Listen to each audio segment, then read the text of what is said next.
I'll turn There we go. Yeah, I got to turn the music off in the background too. I got X Order going in the background. No, we're good. Here we are, man. MEMPHO Metal Podcast number 3. And with me, a dear friend of mine, vocalist of Incineration, Mr. Dan Stoops. Dude, thank you. Glad to have you here, man. Let's roll. All right. Well, first of all, I'm glad to be here. Thanks for having me. It's an honor. Haven't missed one that you've done yet, so I'm privileged to be number 3 here. And thanks for having me. And you know, foremost, thanks for doing this for the scene and for everybody. It's something that we need. You know, I've actually been wondering how many people are actually going to check it out. You know, but it'll be there forever, I guess, once it's on the internet. You know, the old saying. That's it. So you know, who knows? It's been really positive so far, man. And people seem to like it. You know, and as long as people are interested, I'll keep it going as long as I can. That's all good, man, and that's the right attitude to have. I mean, I'm interested. I care. I want to know. Cool. Yeah, I do too. And I mean, the whole purpose of it is man, Memphis Metal told by those who lived it and those who helped create it, and that's it. I don't know if I'd go as far as if I've lived it and created it, but I've been there and done that, I guess. You know. Well, I guess I'll just take the floor and kind of talk for a bit, you know, and I don't know how to go back so far without dating myself to freaking Egypt. You know, I guess I'll start from the hieroglyphs that I have over here. I don't know. Kind of got into metal when I was young. I was exposed at a young age. When I was in, I don't know, was it 4th grade, 3rd grade, had some neighbors that lived across the street from me, and you know, I was a little kid. They lived here in Memphis. You know, I've done quite a bit of moving around in my years, but I was in Memphis, Tennessee. I lived over there in Whitehaven, real close to Graceland. I could literally ride my bike to Graceland every day. I used to go to the movie theater that used to be right there, you know, like hung out there a lot, spent a lot of time there. Anyway, guy lived across the street from me, and he had this cool Atari system. It was an Atari 5200. All right, so every kid likes to play video games. You know, I'd go over there and we'd play that freaking Atari. And the guy, he was an older guy, and man, he just liked to have somebody to chill with and you know play video games. An older cat. He later became a sheriff's deputy. But anyway, he had a younger brother, and his younger brother was, I don't know, at that time he was in his early 20s, maybe a little bit before 20. But this cat was a metalhead, man. Like so. His room was right next to the bathroom. So like when we'd play these video games, I'd wander by his room. And one day I, you know, looked in his bedroom and he had all these posters on his walls, Iron Maiden, Judas Priest, and all that stuff. And I'm like, whoa, wow, all this imagery. And you know, kind of led me down the rabbit hole of who are these guys? And I got cool with him. And he introduced me to some bands when I was real young. He's like, hey, check this out. This is Warlord. And like, Warlord, I was just hooked, and like Deliver Us from Evil and all that cool stuff. And man, so that kind of set me on my journey, you know. And parents, like I said, we moved around a lot. I moved to Baltimore, Maryland. I hung out there, and I started skateboarding and got into skating hard and heavy, and you know, discovered punk rock. So it's like I heard this heavy metal first, and then I got into this punk rock, and I'd kind of been introduced to both. And some of my skater buddies like, oh, you got to check this out. And I'd heard DRI and Suicidal Tendencies and all that stuff, and started going down that rabbit hole. And you know, I guess those were the loves of my life at that time. Skateboarding and metal and punk rock music just did it for me. You know, hardcore things like that. So it was in my blood at a young age. My buddy Andy Coons, man, who I stay in contact with to this day. He was a good skateboard buddy of mine, you know. He introduced me to all that cool stuff. The Misfits, Sam Hain, DRI, Suicidal. You know, some years went by. Skating, never really thought about being in a band or anything like that. Actually moved to Memphis, and man, one night I'd caught the vibe of a show going on. Somebody had said, hey man, there's a show going on in South Haven, Mississippi. And it was put together by a guy that a lot of people in the scene know. His name's Chris Walker. Okay. Chris ran Barristers, and he reopened the Antenna for a while there. And he is like a Memphis legend, if you ask me. Everybody knows him. He was the lead singer of a band called Cruel Injustice, who later became Black Like Me. Well, long story short, he put that show together, and I went. And here again, I was in the 8th grade, so give or take. And he had these bands, man. It was my first exposure to Memphis underground, I guess. And then the bands that played that night were I mean, off the hook, awesome. He had who else he had? He had a band called Melodic Slaughter. I don't know if you ever heard of that. He had Chemical Youth, and those guys were really good.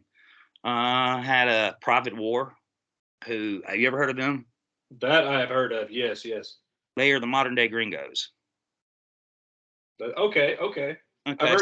I've heard this story told kind of like that before. Yeah, yeah. But okay, please go ahead. Yeah, no worries.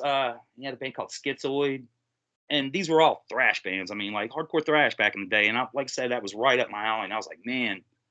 And I'd been to a couple larger concerts. I saw Metallica before and a few other things, but I'd never seen bands like that in front of my face on a small stage. And I was like, dude, I want to play music. I want to do this too.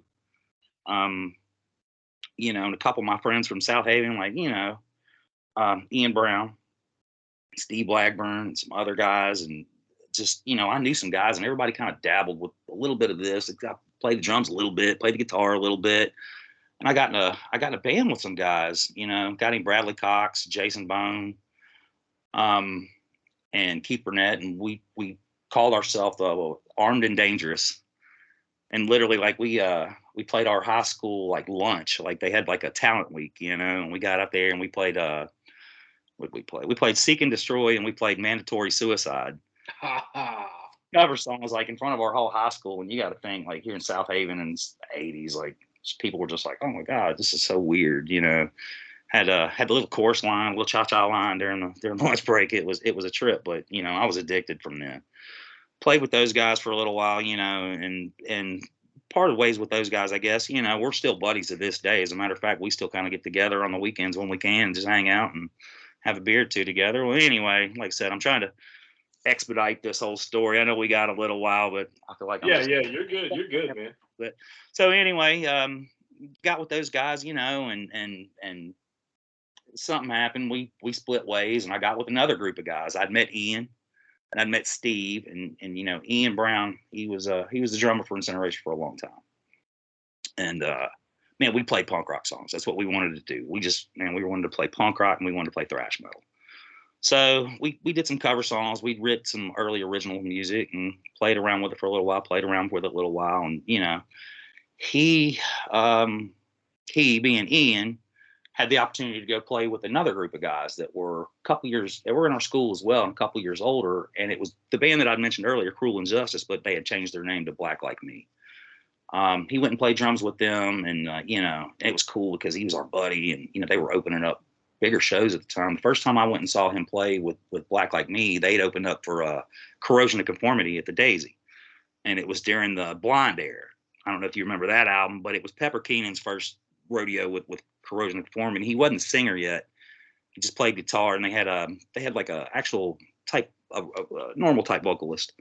It's really cool, but it was cool seeing my buddies doing that. And then, in that band at the time, the guitar player in Black Like Me, his name was David Smith. And that's where I met David through my other buddy. And, I'll get to him in a minute because he's a big part of my life and a big part of this band. We saw that and I was like, man, it was so awesome that he was playing with musicians that were just so much. I felt like we're on another level, It's just cool. One of my homies was like out there doing it, we're still in high school. And I'm like, oh, this is just great, And went on for a little while, and me and my guys, we kept on playing, and we just didn't really have a drummer. So it was me and a guy named Steve Blackburn, Mike Blaylock. I don't know if you know him. They call him Blood. Blood. Yeah, everybody knows Blood. If I see his face, I'll know him. I promise. Anyway, we had our own thing, and we got another drummer. His name was Daryl Stevens. I don't know if you know who Daryl is. He went to high school with us as well. He plays in a few bands now to this day. He still rocks it out, man. He played in Josephus, Jonestown Massacre, Olivera, a few other bands. He gets around and does Special Shoes. Plays in a lot of bands, and I think he still jams with a lot of guys. So anyway, we did our thing, and we were playing that punk rock style still. Still wanted to push it. That makes sense. We were like, we're right there on the verge of playing, slower thrash stuff, more punk rock style, real basic. Yeah. I was actually playing bass and doing vocals at the time. I never quite got the hang of doing both together, if that makes sense. Oh yeah. And I kind of knew at that time that I needed to do one or the other.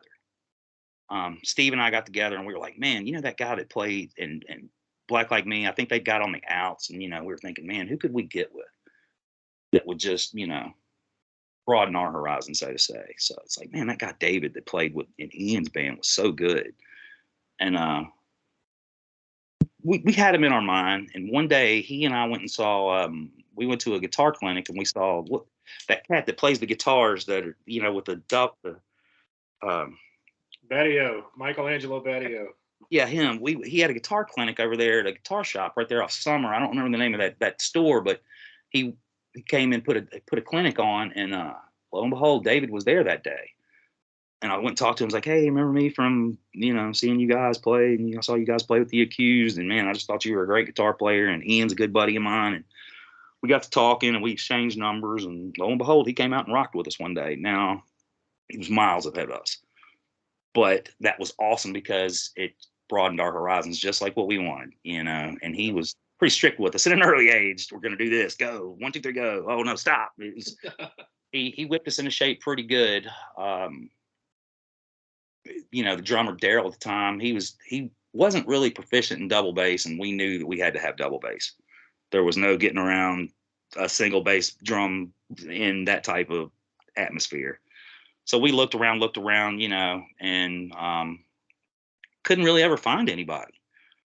So we just kind of wrote guitar riffs, and I'd write lyrics, and man, he had all these cool death metal, like just that's pure. And it was in the heyday too. Morbid Angel was doing like Altars of Madness and all the cool stuff, and like we were hearing all these new bands, and it was like a whole new world for me because he introduced me to these bands. I was in the punk rock phase, and he's like, "I'll check this out. It's Morbid Angel. I'll check this out. It's Terrorizer. Check this out. This is Benediction. Check this out. It's Immolation." And like it just turned me on to so many bands that were. Yeah, the coolest of the cool in the early days too. He's like, "I'll check out Deicide," and it's like, "Oh wow." So man, I was hooked. Hook, line, and sinker. I was in. Well, lo and behold, he hooked up with Tino somehow. Okay, and Tino was like, "Man, we're looking for a singer, I believe." If my Tino was on the other day on your podcast, and I don't know quite if my story is matched with his, but anyway, from what David told me, they were looking for a singer, and David was actually going to go audition to sing for Enraptured, okay, with Tino and those guys. Right. At some point, they talked, and I think Tino told him, like, man, we need a guitar player as well. We could use a guitar player, and he was a guitar player. He wasn't a vocalist. But here again, he and I had been working behind the scenes. I'd been writing lyrics, and he'd been playing guitar riffs, and we just bounced ideas off one another. And we had lyrics and guitar riffs, if that made sense. Yeah, been there. Yeah, had a whole lot of that. Really, when you're trying to go forward with it, just like you. Right, and I'm leaving a little bit of the story out too because Jason Baker was there with us as well, and that's where I met Jason Baker was through David Smith. Right. Yeah, and man, I thought he was a young prodigy because he's younger than I am, and man, he could already shred at a younger age. Wow. Jason, he was just a great guitar player from the minute I met him, and it was a weird situation because the three of us couldn't come, but David was like, okay, well, I've got a singer, I can play guitar. Let's go try out for this band. And we went over there and we hit it off with Tino and those guys right off the bat and at the point. And, we went and tried out in Rosemont, Tennessee at Pierce and Joe. They're identical twins. You know who I'm talking about, Joe Toddy and Pierce Toddy. Absolutely.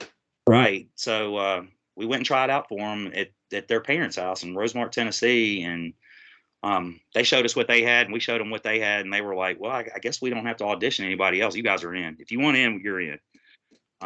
And that led to our first band, which was Enraptured, our first, what I would call larger band. Right.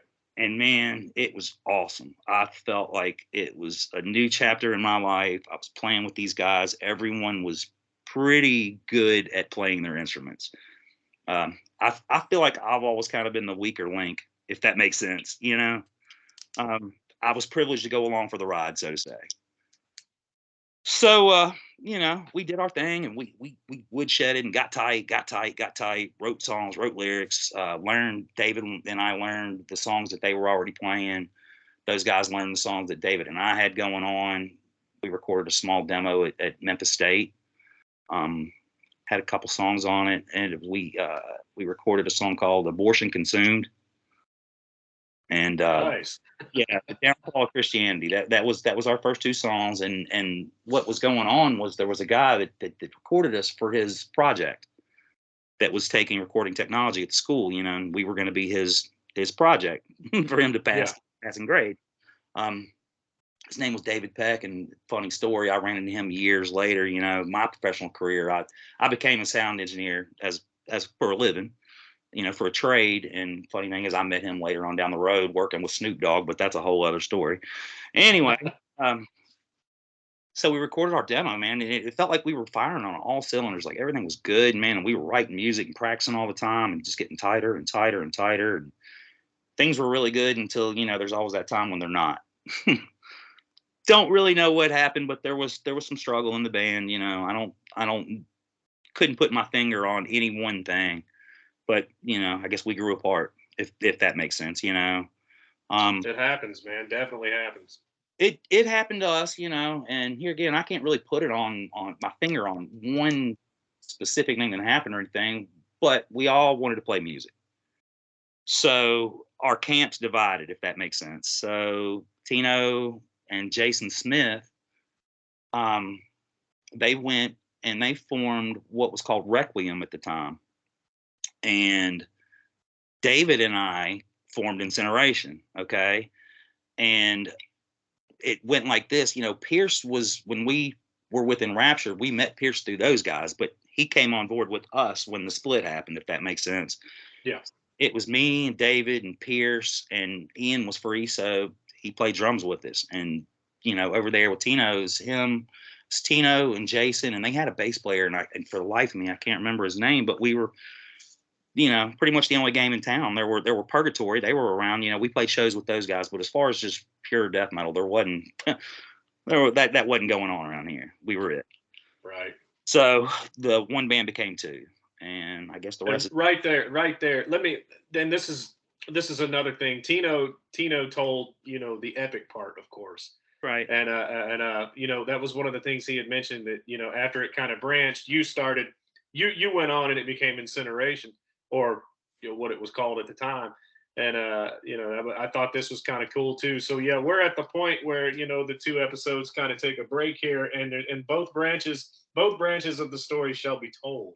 Yeah. So. Well, and I'll give you a little. I can shed a little light onto the whole Incineration thing too, obviously, because that was my camp. When we were in Enraptured, and Tino mentioned this when you had him on too, we actually had a fire in our band room, burned all of our equipment up, and yes, he did. Yeah, and we were brainstorming on a name when the two camps split, and we were like, what do we call ourselves? And like, well, we remember the fire, we're going to be Incineration. All our gear burned up. We got to kind of start from scratch anyway with new gear. So that's where the name came from. At the time, we felt it was very clever. To this day, we've just kind of held on to that name. We've debated, something else over the years, but just never, I guess, got around to it. Right. Until it stuck, and here we go, all these years later. The year was 1994 when that happened. So we were in Enraptured 93, Incineration, Requiem 94. We recorded a demo. We got together, man, and here we did the same thing. We woodshed it and just woodshed it and woodshed it and woodshed it. It was like, I don't know if I said it, but it was David, Jason Baker, myself, Ian, and Pierce. Woodshedded, put together a demo, released it, and I'm trying to think. We played a show. Our first show was at the Antenna Club. I believe our first show with Incineration was with Paralysis from New Orleans. And I don't know if you're hip to Paralysis, but man, they're old school death metal legends as well. I do remember them. I think I was given. And I want to say it was while a bunch of tape trade and stuff was going on. Paralysis and early Soylent Green, I think. That sounds right, because that camp was pretty much entwined. As a matter of fact,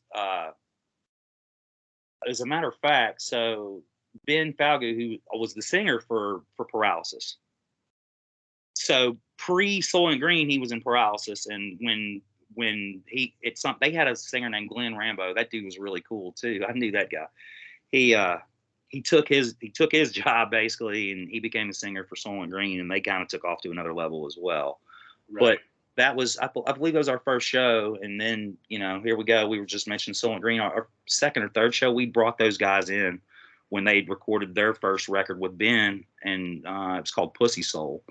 Yep. So I felt like we were hitting like with some cool underground metal, and man, things were just clicking. And we were playing with a lot of the cool local bands, and I've always maintained that punk rock thing. And David, we all kind of got that root, that spark, so to say. We were playing with locals, like we played with Cop Out a few times and a few of those bands, and it was just really cool because it was different genres, different stuff, but everybody was getting along. And man, all we cared about was just being the fastest, most blast beaty freaking death metal we could be. That was the goal. You know what I mean? We just wanted to be as heavy as freaking Morbid Angel. That was, right. Yeah, that was the benchmark. Cannibal Corpse, Deicide, all those bands. We were like, we want to be like those guys, and we want to play on that level. Whether we ever got there or not, who knows? Anyway, so, we were firing on all cylinders. Everything was good. Somewhere along the line, David Smith, he was a doctor for a job. Okay. He was a assistant of some sort. He'd gotten an offer to move to Houston, Texas, and continue work there with a humongous pay grade. The pay was going to go up, lifestyle was going to change for him. We all considered moving, and it was crazy because it was weird time. And right when that went down, we had an offer to work with Grindcore International Olympic Records, and we were literally about to sign our first record deal. Like, oh man. So it was a weird time. He was going to move, and we're like, screw it. We'll all just move to Houston, go with David, and we'll keep this thing rolling there. Well, lo and behold, that didn't happen. It was just hard for everyone to uproot and leave. Ian was in college at the time, going to Memphis State. I didn't have much of anything. I would have been on board to go, but we didn't. David went himself, and so we're like, well, what do we do? And around that same era, Jason he was doing his own thing in his professional life as well, and he'd gotten a job and he was working a lot, and we brought Vince in. So at that time, it was me and David and Vince and Pierce. Actually, at that point too, he was like, man, Tino and those guys were always my guys. I'm gonna go back to that camp. Right. So he recorded his demo with us, and he went back over there with those guys. They had bass player trouble, and that, I guess, I'm not gonna say that started our bass player problems, because we brought in a guy named Jamie, and for the life of me, I've tried to remember for years what Jamie's last name was. He was a cool dude. He played with us, and we played a lot of shows with Jamie as well, and I cannot remember his last name.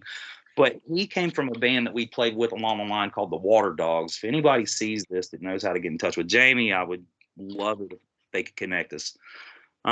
Played with us. He didn't want to make the jump to Houston either. It was a weird time in the band. I'm not gonna say we went on hiatus, but spirits were weird. David's leaving. We're still wanting to do this thing. He took off, and that was kind of that. We were like, well, what do we do now? Our leader, so to say, has moved on, so to say, and we remained friends, and we kept on going, but we didn't have the correct lineup. We didn't have the correct things, and things in our own lives just kept us from really being together. We couldn't practice the way we wanted to. And yeah, it's okay. It happens. We never didn't not want to play. We just, I don't know, put it to the side, so to say. Meanwhile, in the other camp, over there with Tino and those guys, and man, they're just firing on all cylinders. And it was a great time for that band. It was a great time to be an Epic Fun Light fan. They were coming out with demos, and things were really happening from them, and it was great because the death metal was still alive in this city, so to say. Right. Awesome. Yes. Yeah. Yes. It was like the fire for those guys was getting brighter. For us, it was kind of extinguishing, if you know what I mean. Something happened, and we were like, let's fast forward to, I guess, around, what was it, 1998. Like, screw this, man. It's time to play music. Another good year. Oh yeah, it was a great year. And now that year was super good. So Vince and I and Jason Baker and Ian got together. And man, same, just like it was like it just clicked. Bam, there we are again. We wrote, a handful of songs like with our new style, and And the newer style, we're like, we want to go more for the grindcore aspect of it versus the full on death metal version of it. You know, we're still a death metal band, but we want to go a little faster. We want to incorporate more of the punk rock thing. If we were a Scalpel before, we want to be an Anvil now. Awesome. You know, that was kind of the mindset. So we recorded our demo and we did our thing. And to me, it was pretty punk rock sounding. You know, we did our thing and we played a lot of shows and it was hitting pretty good then. We didn't have a bass player. Never had a bass player. So if that, like I said, if we had bass player woes, it started somewhere after, the Houston thing. In the studio, Jason and Vince split the bass duty on our demo that we recorded. So, you know, we actually didn't have one. I have this bass hanging on the wall that we actually used during that recording. Yeah, it was cool. So they split up the bass and we did the guitars, knocked the vocals out. We recorded in Midtown with a guy named Jim Medlin, who was the guy that actually recorded our previous demo and recorded Enraptured for that matter. And I don't know if anybody cares, but all those things are available. If you ask, we would be glad to get you a copy, just if anybody cares enough to go back and listen to all the earlier stuff. I do. Or, you know, and I recently just saw, or yesterday I saw on Facebook where Epic just put their earlier stuff on Spotify, if I'm not mistaken. Yeah, I didn't see it. I know it's on, some of it's on iTunes, I think. A Bandcamp. I believe they have their stuff on Bandcamp, but I want to say that I read a post on their Facebook that they were putting it on Spotify. Maybe, could be wrong. I'm pretty sure I read that. Anyway. Well, sweet, man. It needs to be heard anyway, man. Just, you know, just like all of it, I think. I do too, you know, and if people care, they cared. If they don't, they, you know, it was fun while we were doing it. You know, Right. I guess we never really cared about appeasing anyone, so to say. It was more like we were having fun doing what we were doing.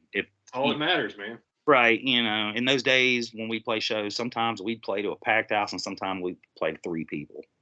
You know, I can remember literally pulling up a chair on stage and sitting down and doing the thing, you know. Just kind of leisurely, but you know, we were hitting pretty good.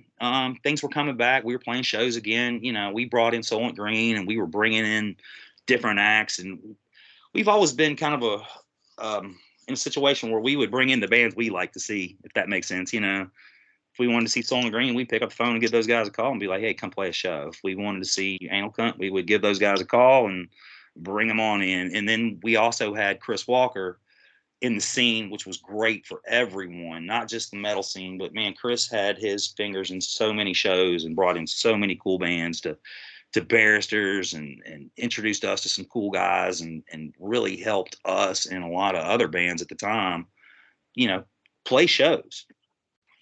So, you know, we were playing at Barristers all the time.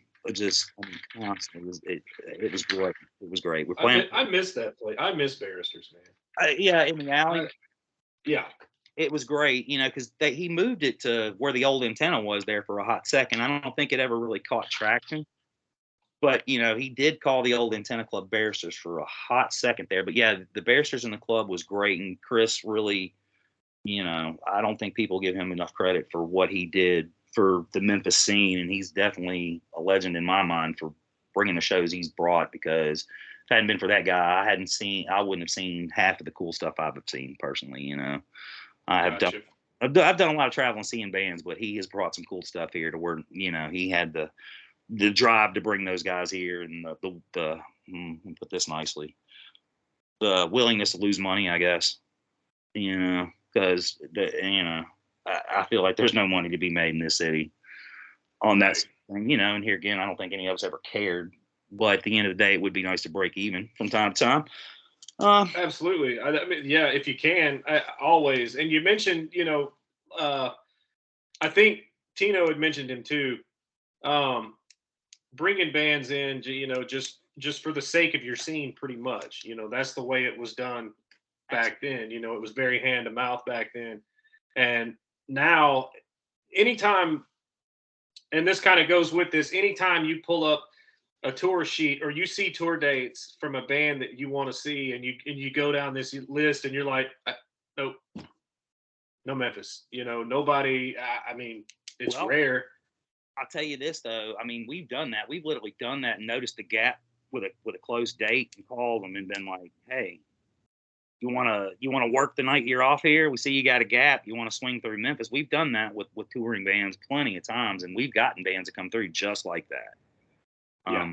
And we have put together, over the years with Enraptured and with Incineration and the Epic Camp, we've all, thrown our money together to bring bands in. The first time I remember we did that was '93 in Enraptured, and we brought the show. We had Vital Remains, Autopsy, Morgue. We brought that show to the Antenna, and it was awesome. I mean, we pretty much promoted that show, and it was a great time. And at that time, Vital Remains did Let Us Pray, and to me, that's like one of the pentacles of just cool albums.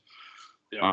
So I mean, we made that happen, and we did it a few other times over the years as well. And here again, it didn't hurt that Chris Walker brought in amazing acts too. So, I guess you got to build what you want, so to say. The older we get, the harder that is to do. However, you still got to plug away at it. I'm kind of losing my sight of where I was at a minute ago. Yeah. So anyway, we did our '98 demo. We're playing shows. We were doing really good. There we go again. Life happens. So we kind of went on a hiatus after a couple years of doing things, and took some time off again, and it's like we've always just tried to reinvent ourselves, So I guess we rose from the ashes again, and this time around, Jason was busy with some other projects and doing some other stuff again, and we brought in Josh Braddock.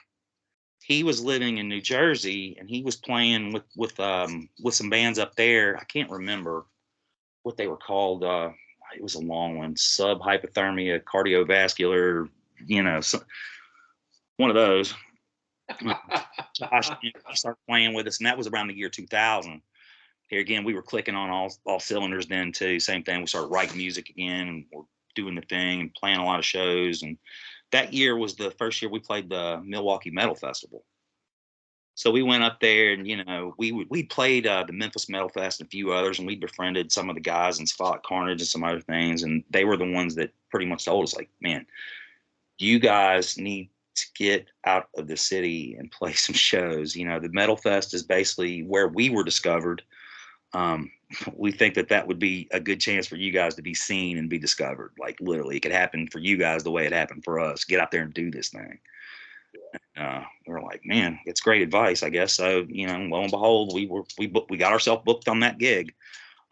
Just so happened that when we were booked, we were the very first band on the very first day, early in the morning. I think to this day, that's the earliest this band has ever played a show. And I can't remember. It was 8 o'clock, 10 o'clock in the morning. Like I said, doors are opening, and there we are. So we basically sound checked the Metal Fest. We didn't have, I guess, the excitement surrounding us that we would have liked to have had, but it was a great experience, and it was fun. I had a great time. It's one of my claim to fame. When we played like an arena, and the backdrop behind us, the headliner for that night was King Diamond. Damn. So his backdrop was behind us for, the big house on the hill with the dark blue, the Vim record stuff. It was cool. So we had that backdrop behind us, and we played that show. It was a good time. Played a lot of shows. Things were going good, and I guess we never really dropped it after that. We continued on pretty well. However, in 2004, I had a bad motorcycle accident. Man, it was bad. Practically cut my leg off. They sewed me back on.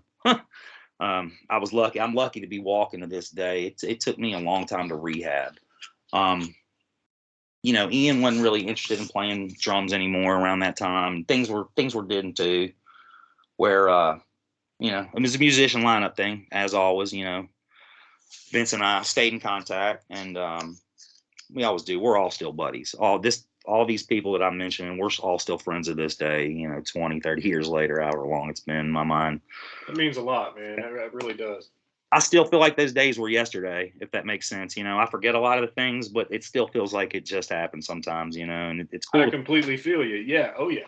Sometimes the details slip away from you, but the feeling and the memories, they'll always be there.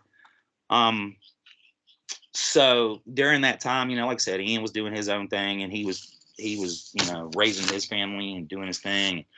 I'm literally in a wheelchair, and I couldn't go to work, couldn't do anything, and I'm sitting around on the computer, and I would just tape trade with people and demo stuff and talk to people, and like I said, Tino and I, we've always been good friends, and we would instant messenger back and forth. And I think he worked from home at the time, and he stayed on instant messenger a lot. Me and him were instant messenger. And he's like, man, what's up with you guys? And I was like, well, I'm in the wheelchair. Can't really do a whole lot right now. And, but we would like to do something. I don't think Ian's very interested in playing right now. And he was like, man, I will play drums with you guys. So that was the beginning of that saga. And that was 2000. Like I said, my accident was 2004. So that had to have been right there 2000, into 2004, 2005. Got back on the horse and started playing. Me and Vince started playing with Tino. And, I guess we haven't looked back since then. Woodshedded with him again, and man, it's been great. I mean, I can't say enough good words about Tino and his dedication and the way he plays drums, and just, man, you want to talk about a guy that is dedicated. He is a dedicated guy, and it's been great to have him in my life for all these years, and Vince and Jason Baker, and I do a lot of work, and I'm a workaholic, but having those guys in my corner has been my saving grace. It's been many, they've helped me out of situations, and Vince is a great guy, and Jason's a great guy, and Tino's a great guy, and these dudes are just the coolest people I hang out with. Here again, I've always felt like I was sort of the weak link in the group, if that makes sense, So, again, you say that, and I know, going back to hearing you say that, of course, you're not, for one. But I remember feeling that way in some early bands and things like that. But man, that drove me so hard. Oh, it will. You know what I mean? It makes you want to be better, for sure. Yeah. You got to be on their level. And I was just fortunate that I guess that I've been with guys that I feel work on a higher level than me. I get better and they get even better. If I get better, they get even better. I feel like I'm always on the chase with those guys, if that makes sense. And I will say, I mean, it's been a hell of a ride. It's been fun all these years of playing these shows, and we've done it our way, for sure. We never did anything anybody wanted us to do. We poke fun at ourselves. Those play shows to sell tickets thing. We get those emails from time to time, and it's like, man, we make fun of that shit. We're not going to do that. We don't have to do that. We've never had to do that, and we're not going to start now. It's a thing. I think that at the end of the day, I can't stand those larger touring acts that do that sort of thing. They're like, yeah, we're going to swing through town, and we would love to have a local opener if you sell 30 tickets or something like that, and then you got to buy those tickets and turn around and sell them to make your money. That's a bunch of horse shit. If you ask. Exactly. If you ever pay to play, man, that it's not happening. Yeah, so it's like we like to make fun of those kind of people, and we play when we want. We still regiment practice hard. I mean, we practice twice a week like we always have. Thursdays, Sundays, still over there at the vault. We are sitting on more than an album right now.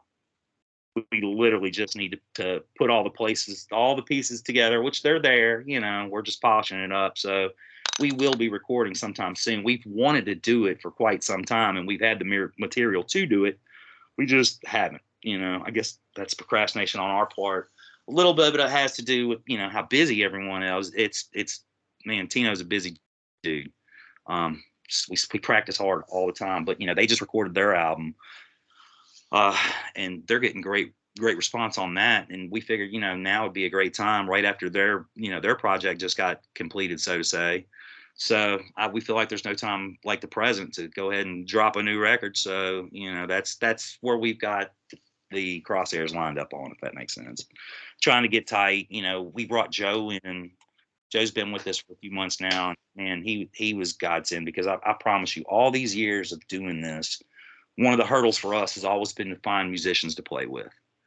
There's been, man, squillions of guys that have been like, oh yeah, I know you guys, and let me come try out and play bass. We get them there, and they're like, I ain't got.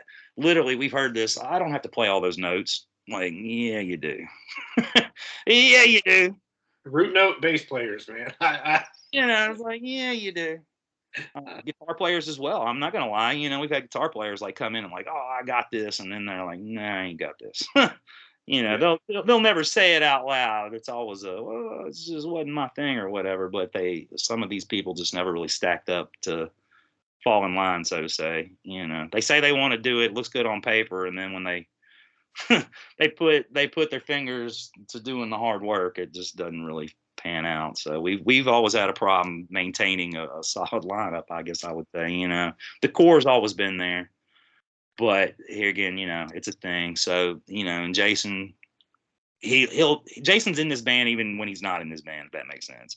Absolutely, of course it does. He's a part of this band. He's our other guy. He'll come in and play if he needs be, but he's got so much going on with his life and his career too that he doesn't have the time to dedicate to it, and he knew that. So that's when we brought Joe in, or we looked for a good little while.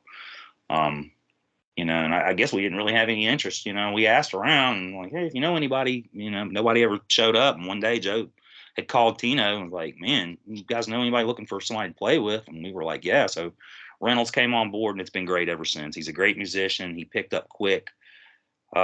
Yeah, that's always been our Achilles heel, is almost like, one step forward, two steps back, trying to train someone to play these songs. Every time we brought somebody in, we're looking at no shorter than a year to train them to play what we play, even just the new songs. God forbid they had to learn older songs, but Joe's been all over it, man. He's learned all the new stuff that we're going to record, and he's learned, a good portion of the back catalog, so to say. So, there for a while, we had a very finite amount of songs that we could play live because no one knew all the material. Vince and I, Tino, and, we got Joe playing bass with us now, and it's great. But things are great. Things are really firing on all cylinders right now. So, I guess that sums up what I can think of in a nutshell. Good to hear, man. And I saw you guys a couple months back, the Epic Show 1884, and with the new guy and all, man, and he fell right into place, man. It was great. Just that, and seeing you guys again, of course, after not being out and not being able to get out for so long, but it was, no disrespect to anybody, man, but you guys were dead on, just like you always were, man. I appreciate that. I enjoyed it. I appreciate the kind words. It's always good to hear a kind word. I feel like that, there's been phases where, for whatever reason, and it might be in our heads, it's like there's no interest, and then there's interest, and then there's no interest, and then there's interest, not within the band, but within, just people caring. And here again, that's really never concerned us, because getting together and playing music, as a group is what we do, whether nobody came or not. That's our hobby. That's what we do. We like to create, and we're going to create whether, if we're the only ones that entertain ourselves, that's okay too. If that makes sense. It's, that's, the musician's outlook on it, musicians, artists, whatever, first and foremost, you have to love your work. Absolutely. If it keeps you going, then you keep doing it. If people are interested, like we've said, earlier in the show, that's great, but it doesn't matter, because if we love it, we're always going to love it, I think. I don't know how old you are, but I'm 41, and I don't see myself stopping. Oh, we always, amongst our little circle, we've always made the joke, when we all get to a certain age, and I'm not going to put a number on that, but we'll call ourselves Metal Musel. A bunch of gallops and slow the bass seat down a little bit, but no, I don't see it stopping anytime soon, and I don't think anybody has plans on stopping anytime soon. We enjoy this. Here again, it's we want to be entertaining, but at the same time, we want to entertain ourselves, and keep it fresh for us. And that's I think that's what it's all about. It's fun to play shows and get out live, but it's just as fun for us to rehearse. Absolutely. And it's a good time, and you get to hang out with your peeps and do things, and and I'll say this too. To me, Memphis has always had so many cool bands. Come and go, come and go, come and go. It's been a wild ride seeing a lot of these guys just come and go, kind of go. And I remember we were the new kids on the block, but man, so weird being in the same band for all these years and seeing everybody else kind of come in and then they're gone, come in and they're gone. It's been a revolving door, you know. So here again, you know, we've never said we're not going anywhere. We've never said we're going to call it quits, you know, even when we couldn't do it to the full extent, you know, we stayed in contact and we never said we were giving up, just couldn't do something at that given moment, you know. Or going back to what I was saying, trying to train a new guy to come in and play with us, and then a year later that person buy out, and then we're back to square zero. So, you know, It's always it's always a toss up. I mean, you can kind of take your time right off the table, because you know your time's either going to go toward it or you're going to lose it, one of the two. So that's absolutely, you know, absolutely. But again, man, to say, you know, and I was, you know, for the most part now, you know, bringing people on that have done this, you know, the longevity of you and Tino, and Jeff was on last week. You know, he's been in the scene as long as he has. You know, man, there is a plethora of history to this, of extreme metal music, or metal music in general, you know, from Memphis. And you know, it's for the love for it. You know what I mean? I think that goes without saying to all of us. And you know, I couldn't agree more. Going back to what I was going to say a minute ago, and there are so many cool bands right now. I mean, right now, you know, I know you guys are kind of in the middle of your deal, but I keep hoping that I'm going to hear the word like, man, we're ready to play a show. You know, that's, you know, I keep hoping that that's going to happen. I don't know what your status is, and I'm sure you don't really want to get into that. And if you do, you know, I'd like to know, but it's nothing. It's all it is that Lloyd couldn't play, you know, for quite a while. He was injured. And now I can't. So that's why you said he can. He's recovering. He's playing again. Yeah, he's doing great. Nice. So you guys are gonna come back full force. Is that the plan for you guys? The plan is to come back full force. I saw a doctor Monday, and we're trying some things. I have a feeling there's going to be some surgery down the road, and it has to do with the hand. So, yeah. But hopefully not. Hopefully not. But, you know, long story short, you know, all that aside, it will come back. You know, it will at some point. You know, you could do it like Jake and Elwood, man. You getting the band back together. Getting the band back together, yeah. Back together. We've done that so many times, and it's great. It's always fun. It's exciting when the things start firing again, you know. But like I said, I feel like there's so many good bands, you know. Process and Suffocation, great. Yes. Great. You guys are great. It's exciting time. It really is. And, you know, I feel like it comes in waves. It comes, it goes. And, you know, and there's things going on, like, you know, those shows at Meddlesome that you guys brought up before. That was great. Richie did a really good job of putting those two things together, and seeing the reaction the crowd had to that last one. That's exciting. That's great. You know, and then you got Josh in town who's kind of revitalizing the scene and bringing shows in, and just good stuff, man. Just really good stuff. And, you know, I'm not going to lie, a lot of times over the years, we have kind of felt like the Lone Rangers that gave a shit about this type of music, you know, and like brought the bands in, and you know, had the guys stop in the tours. And, you know, when I say Lone Rangers, I mean a select group of people that cared and that would always come, and that would, you know, remember you from the old days, still come to this day. We'll go to anything, support you no matter what. Even if they can't come to all the shows, you've got people in your corner, you know? And it's always absolutely, man. And it's cool that, you know, it almost felt like in the early days that like it was like us against them and them against us. And I've never subscribed to that bullshit at all. I've always wanted to have everyone come up, if that makes sense. You know, the spotlight to be shined. Of course it does. Yeah, the spotlight to be shined on all the bands, and there's so many good ones. And, you know, I tried my hand there, you know, a few years back when we did our 2008 record.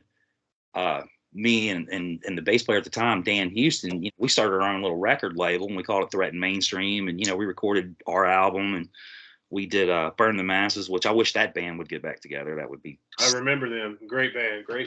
They were freaking swell dudes, Scott Griggs and Charles, and, you know, those cats. If that would be cool to see those guys kind of work their way back out of the woodwork. But we recorded their album for them, and we did the Legion of Defined Punishment record, and that's another one. I wish old Gray and Josh and Scred and those guys would do something too, even if it was just for a one-off, old friends that, I think that there's an interest in that. I think a lot of people would come the night that Legion decided to put the ball hat back on again and swing at the ball, so to say. I would love to see that. I would definitely love to see that. That'd be great. I would too. Me personally, I'd book a whole show around that if we could. I'll play with a hurt hand. Yeah, that's what I'm saying. We get a couple of the old cats that we all want to see back together. It'd be great. But I always want to see everybody. Time permitting.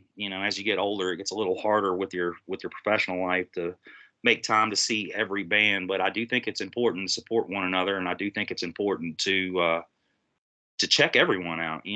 Don't be that guy that's like, oh, my band is this, and you only care about what you're doing. You need to broaden your horizons and support everyone. And that's it, man. And that's what makes it a scene, being there for everybody. Memphis showing out for Memphis, That's true, and I mean, there is a part of me that I don't want everyone to have this. There is a part of me that want the little selfish part. Oh yeah. Yeah, it's like, this is my thing, and I don't really want to share it, but I do, if that makes sense. If you care, I want you to have it. But if it's just a fad or whatever to you, then, you can go somewhere else. You can fucking piss off. You know the ones, just like, you and I talked at Meddlesome, and we were behind everybody. Everybody was in front of us, but to stand there and talk and see that crowd there, and we could pick 40 people out, in a second. Absolutely. That we've seen a million times, whatever it is, a show you're playing, a show you're not playing, there was a group of us there that were no doubt, the old heads, I guess you could say. Absolutely. You're going to be there every time. And that's what you want to see, man. And that's what it takes, that elite bullshit nobody's got time for that shit. Nobody cares. Those guys that just, it's hard for me to literally sit here and talk about my own band, if that makes sense. I would rather talk about your band. My band? Anybody's band. It's a weird situation to talk about yourself. And I do appreciate the opportunity to do it, but that's just, I guess, me being the front man, it's always been my job. But here again, I guess I don't think that I'm that great at it. I think you are. I would rather talk about, process, what they got going. Process? Yeah, or anybody. Here again, the Gringos. I want let's hear about that. Definitely, man. I mean, anything that's going on, like I said, anything to do with this history, I'm going to try to make this happen. It's just, like you said, it's going to be out there for everybody to see. And at some point, I may run out of people. I don't know, but and that's okay. You can, just throwing some ideas out there. You can bring a guy on to give you a hand, and hell, do one from band practice, or have a band play. That would be epic. From somebody's rehearsal room or something. I think that'd be great. Yeah. I think that'd be good stuff. Hell, put together your own little podcast festival. Shit, I'll help you. Let's do it. Yeah, let's do it. Get who you want, and we'll call some bands and put the thing together and make a show out of it, man. Tino had a great idea. He wanted to hear horror stories from the road. Oh yeah, I remember him saying that. And I'm gonna tell you something about Tino. He's full of great ideas. Yeah, there's no shortage of great ideas from his mind. He's got a great mind. So that is a great idea. Horror stories from the road. Oh my God, I could think of a few, and there's some that I wouldn't want to share because I've got family that are probably going to end up seeing this thing at some point that could care less about metal. But I don't know. I am that guy. I'm that shy guy. I'm a little reserved. Everybody don't need to know my business. You remember we talked before. This was a couple of years back or whatever. We were talking about being, at work or in a professional setting or whatever. And you and I both, and we're like, nobody here has any idea that we are death metal singers. No. At the end of the day, I guess you're doing your job right. It's rare. Every now and again, I'll get somebody come through and they'll be like, "Aren't you in that band?" And I'm like, "Yeah," and that's always kind of cool, But for the it's rare, you know. And you know, I don't know if you're aware, but you've came and worked for me a couple times. I put together labor for larger concerts and you know do stagehands and that sort of thing. So that's music is what I do. When I'm not doing music, I'm doing music. When I'm not doing music, I'm doing music. It's whether I'm involved in my own or someone else's, I'm always helping someone put together a show somewhere. That's the life I chose. And to be honest with you, I couldn't have chose a more awesome life. It's a beautiful thing, man. Yeah, I enjoy what I do. I enjoy my friends. I enjoy, you know, my work. Got a cool job. You know, get to see cool people all the time, you know. And it sucks, you know, you do get jaded. Sometimes you'd rather be at home versus being in a big sweaty crowd, you know. But I will say this, I tell, you know, some of these larger acts that, you know, I live in one world and I play in another. That's it. Those guys pay the bills and I like to go see the underground. We're always going to be grimy underground people, man. That's okay too. There's that little piece of me that, you know, my thing and I don't want everybody to have it. Yeah, like I said, the little selfish part, and that's fine too, because you know we probably all got a little bit of that. That's okay. And you know that's okay. Here again, you know the people that want it, they find it, they gravitate towards it. Yeah, they do. You know, it does make you wish more people wanted it, but you know that's another conversation. Again, it's ours though. That's kind of what makes it ours. That's absolutely true. That's absolutely true, and you know, it's a good thing that you know there were these things that we got to hear at a young age to inspire the passion, you know.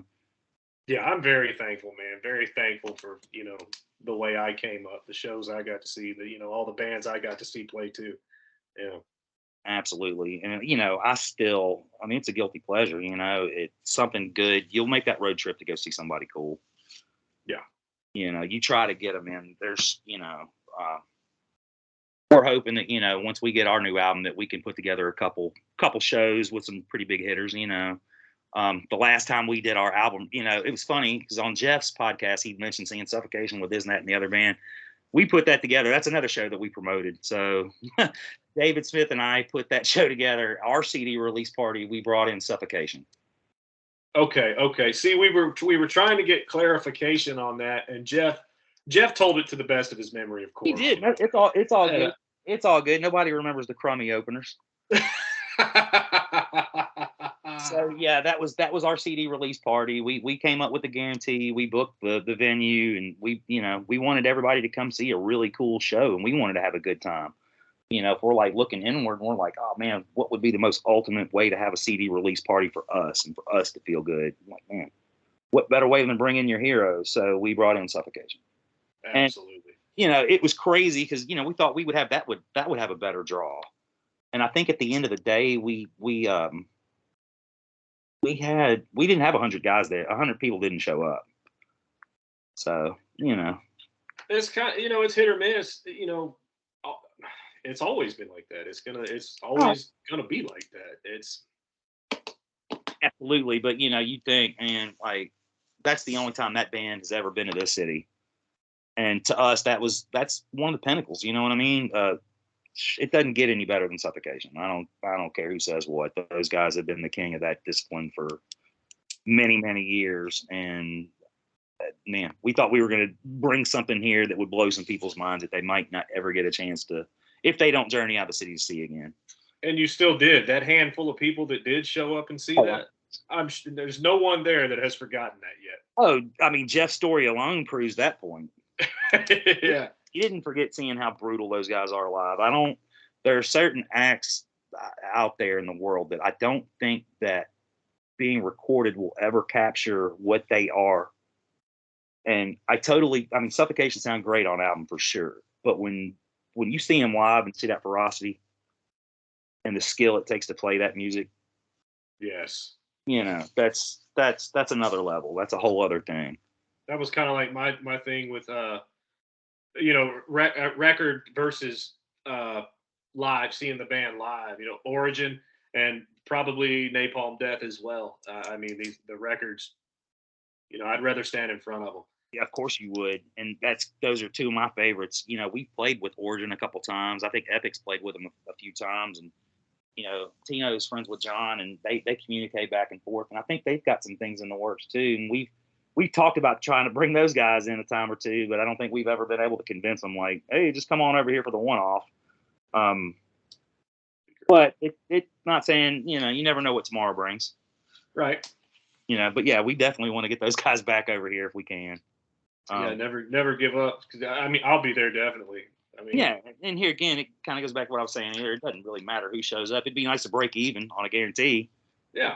But you know, if we all have a good time that night, hey, it is what it is. It's like, you know, I always tell people, you know, just show up and buy something. Just buy something. Show up. I'm gonna one up you. Just show up. Yeah. Oh well. Show up. That's it. You don't have to buy shit. Just show up. You don't even have to drive. Somebody is coming past you to get there. Yeah, whatever it is, man. I'll come. Man, I'll drive. I'll rent a minivan and go circle people up, just drop them off the front door. You know? Like the old church buses, man. Wednesday night church bus. Yeah. We'll do that if need be. But, you know, and here again, if they don't give a shit, I don't give a shit either. Hell, fuck them. If they don't give a fuck to get out and see the shit, then they don't need to see it anyway. Yeah, we got what we got. I went through a very, very long period. You know, I was young when, you know, my first one was born, my daughter, you know, so I mean, I had to take a lot of time to kind of raise kids and kind of grow up myself. So there were a lot of years in there where I didn't really get to see many shows. And when I was able to start playing music again and things like that, man, I took it and ran with it. You know, it's crazy because, you know, I'm a father too, and I have two children, and they're, you know, teenagers now. They were raised on grindcore, death metal, punk rock, and all that, and now that's the farthest thing that they could care about. And they've had it in their life the whole time, you know. So yeah. The other day, someone was like, you know, they were talking to my son. They were like, you like that music your dad plays? And he was like, no. Oh man, they get the same thing for me. It wasn't, you know, well, you know, it was a straight up no. Yeah. My dad's all right. You know, yeah, but I mean, he loves me, I know, and I love him, you know, but death metal and grindcore is not his thing. Punk rock, you know, I thought that, you know, them being raised around it their whole lives, that they'd be interested, but you know, they're not, and that's fine. They need to be what they're into, and you know, do their own thing because they're great kids. Just like we did, you know, our parents didn't want to hear, you know, Scott Carlson, you know, from the room next door, you know, or Terrorizer, you know. It's funny you say that though, because you know, me growing up, I kind of always had the spot where everyone gravitated. At my parents' house, they had a building out back. It's called the barn. It is a barn. Oh. Dad had it built to stow his tools and stuff. But this is a fancy freaking barn. Like, it's got electricity, running water, had cable out there, a loft above it, you know, and that's where we always practiced. So growing up, you know, we had a built-in practice room right there behind my parents' house, and that was always the spot. So God bless my parents, because they had kids constantly in and out of their house and in their way and in their hair. So I'm glad I had the parents I had, and they were always fully supportive and you know, did what their part to make sure that I had a great upbringing and that we had a place to play music. You know, that was, you know, now that I look back and we pay rent on a storage room to play music and all that, that was a good thing to have, you know, when you're young at that age. Because that support too, you know, that parental support, you know, that you know, that's a big part of it too, you know, it really is. And that's good on kids that are trying to do it. You know, if your parents got you back, then yeah, absolutely. But here again, you know, I don't know how they felt about having, you know, because I'm not gonna lie, there were nights there were benders, you know, they'd have 30 freaking kids out in the yard acting stupid. Oh, the memories. Oh yeah, all the memories, you know. So they never gave me any grief about it. It was just is what it is, you know. And if there was ever that time where a bunch of kids ended up, my dad kind of used it to his advantage. Like, you know, if anybody just happened to end up staying the night after one of those nights where it was long rehearsals and everybody was hanging out, he would wake up the next day and be like, all right, you're cutting the grass. All right, you're weeding the freaking flower bed. And he'd put a shovel in everybody's hand and put them to work. So like my buddy Rod Gunn ended up with a shovel in his hand more times than he ever wanted to. Smart man. Yeah, ask Steve and Ian about, cutting the yard and taking out the trash and doing those sort of chores, when you're young. But that's okay, that was okay. And everybody was okay to do it for the privilege to get to have a spot to come that was a safe spot, so to say. The trade-off was well worth it. I was well worth it, So I was very fortunate, in the regard that we had that and we had the built-in spot. And every iteration of the older bands, and Raptured practiced there, Incineration practiced there. To this day, people ask me about it, that knew me from high school or whatever, that it's still there, and they'll drive by and be like, "Hey, I see the barn out back of your dad's house." And I'm like, "Yeah, it's still there." And yeah, it's kind of a thing. And we had a half pipe. I had a big half pipe in my backyard growing up too. And like at Christmas time, I'd put Christmas lights on the half pipe, and people remember that too. So it's like we had the built-in little spot, so to say. I had a little quarter pipe that a teacher actually gave me. His son had gone on to college, and the teacher gave it to me one summer. And it was cool because, I mean, you could kind of ride it a little bit, maybe up and down. It was small. One of the neighbor kids ramped it on a bicycle. Oh, yeah. And you can imagine, Oh, man, I see it. I see it in my head right now. Mine was full blown. It was right before vert. So it didn't have vert, but it was right there at the cups. It was bigger than a mini ramp, not quite a vert ramp, if that makes sense. Got you. Oh, yeah, I know what you mean. Yeah, it was, I remember right. How tall was that thing? Right at 9.5, 10 foot, maybe 8 foot, somewhere in that ballpark, and it was 20 foot wide. So, wow. Man, yeah, that was another thing here again. Like I said, my parents having crazy kids out in the yard all the times. There would be just random people stop and be like, "Hey, can we skate that half pipe?" Because it's literally like eye shot off Goodman Road. You can see it, Man, I said ask for that sort of stuff. But anyway, like I said, I don't know what else to talk about. No, we're about at the time anyway, man. I just, I love listening, dude. It's cool to hear. I can't say that I'm not a talker, because I am, but here again, I've kind of got that. I'd rather talk about something else other than me.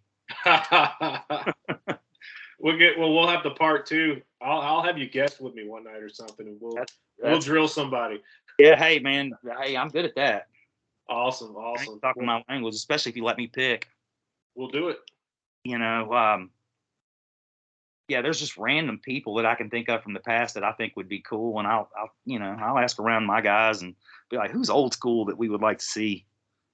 Yeah, as far back as you can think, and as OG as we can get. I promise you, Tino mentioned David, and I mentioned David, and I like he was the spark for both these bands. He was definitely the spark that led to both these bands and what we do. I miss him every day. He committed suicide, a year ago. Yeah. Just wanted to throw that out there, but I believe that he was the spark that lit the fire for at least the Incineration Epic of Unlight Camp. Sorry to hear that, brother. It's all good. He's definitely a good guy, and we miss him. It happens. Life's hard on a lot of people. Really is. You never know, man. You never know. That's true. That just, and I guess I can finish that on that note. Keep the ones you love close. Yeah. You never know when you're going to see them again. So, don't, love hard, play hard, have a good time, do what you're going to do, and make sure the people around you know that you care about them. Yeah. Love you, by the way, man. Love you too, brother. It's good to be loved, That's right. Especially in our hate-filled community of metalheads. Good seeing, it's believe me, there's still plenty of inspiration out there to be pissed off about and write cool lyrics about. Damn right. There you're at. That doesn't go away. No. It's a cruel world we live in. That's it. Well, my man, we are there. I appreciate you. Thank you so much, man. Thank you for being on my show, dude. Thank you for being on the podcast. Thank you for your contributions to the metal scene, man. Thank you for your contributions to Memphis. Oh, thank you, and I appreciate you having me. And let's do it again sometime. And I can't wait to see your band hit Absolutely. that stage again. And man, we'll do a doubleheader, man. You will, man. I promise you. All right, brother. Take it easy. Good night, man.